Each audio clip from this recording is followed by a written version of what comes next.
Dimanche 7 décembre 2025, la salle de la Chambre de commerce de Libreville a accueilli le monitoring de l'art du Fiat Gabon.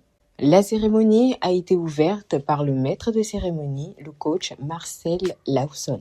L'exécution de l'hymne national et la récitation du credo du FIAD en français et en anglais ont été respectivement conduits des coachs Bernadette Owono Mba Nkene, entrepreneur, et Jean-Claude Funti Gwinkambi, ingénieur informaticien. Éblouissante et fière, Je m'engage à aider chacun de mes amis. I commit myself to talk about health to every person to whom I speak. Le décret de bienvenue a été donné par le maître de cérémonie avant d'enchaîner avec une série d'exhortations. À Fiat Gabon, nous croyons fermement que la réussite n'est pas un événement, mais un processus. Elle est un chemin que l'on construit par le savoir et par le choix quotidien de s'élever. Aujourd'hui encore, nous sommes réunis pour apprendre, comprendre et progresser ensemble. Chaque session est un pas vers plus d'intelligence, plus de maturité personnelle et plus de leadership authentique. Je vous invite donc à vivre cet instant avec intention, à écouter avec ouverture, à retenir non seulement des informations, mais surtout des transformations. Le coach Lambert Koudjiwan, PDG d'une société de transit, a ouvert le volet des interventions avec un message sur la richesse ici et maintenant. Avant d'attirer la richesse ici et maintenant, il faut être connecté à la source d'abondance qui fait partie de la clé de nos vies. Et la deuxième chose, chers ambassadeurs, lève ton esprit et ton cœur pour comprendre et savoir.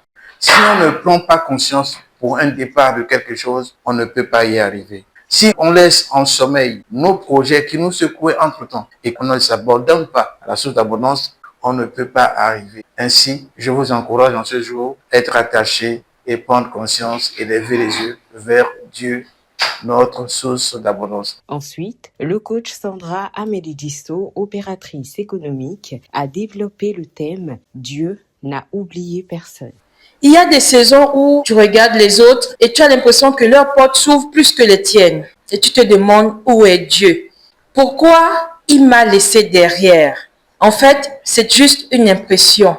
Elle peut être forte, mais elle n'est pas du tout vraie. Car Dieu n'a oublié personne. Chaque pas que tu fais, chaque prière que tu as murmurée, chaque effort que tu as sémé est gardé dans sa mémoire. Et quand Dieu promet, il accomplit toujours. Le temps passe peut-être, mais n'efface rien. Ce qui a été établi pour toi viendra au moment juste. La troisième exhortation, présentée par le coach Aimé Clarisse Mapikou Pidianzego, éducatrice préscolaire, a porté sur la communication entre parents et enfants. Communiquer avec son enfant, ce n'est pas juste donner des consignes ou poser des limites. C'est aussi comprendre son univers, ses émotions, ses interrogations. Un enfant n'entend pas forcément de longs discours. Il a besoin d'être écouté. Quelques paroles sincères comme « Je suis fier de toi »,« Je suis là pour t'écouter »,« Tu peux me dire ce que tu ressens » peut transformer son estime de lui-même. Un enfant favorisé chez lui n'a pas besoin de mendier l'attention à l'extérieur. Je nous encourage donc à prendre un moment chaque jour, même quelques minutes, pour parler à nos enfants et surtout les écouter.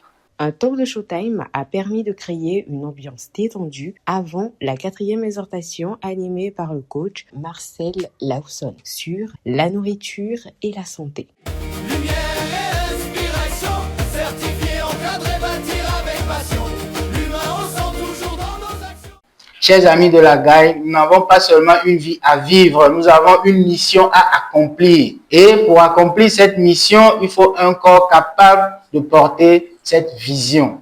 Je vous invite donc à choisir désormais plus de fruits, moins de farine, plus de légumes, moins de plats industriels, plus d'épices naturelles, moins d'assaisonnement artificiel, plus d'eau, moins de sucre liquide, parce que Le corps est la première responsabilité d'un leader. La vitalité est la base de la productivité. Le bien-être est l'allié de la destinée.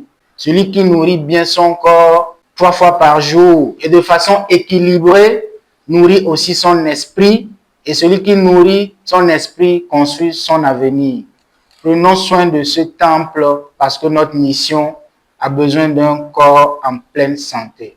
Le coach Atanda Baikari, informaticien, a ensuite lancé l'appel à contribution, invitant les participants à la générosité. Dans les Saintes Écritures, celui qui sème abondamment récoltera abondamment.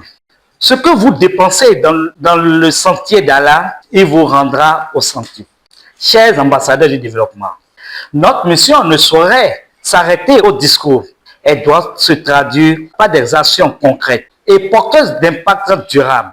La séance est poursuivie avec l'atelier de programmation du logiciel de restauration et de réussite intégrale dirigé par le coach Abed Boussari, informaticien de gestion. La rencontre s'est achevée autour du cocktail qui a permis aux membres et invités d'échanger dans une atmosphère conviviale.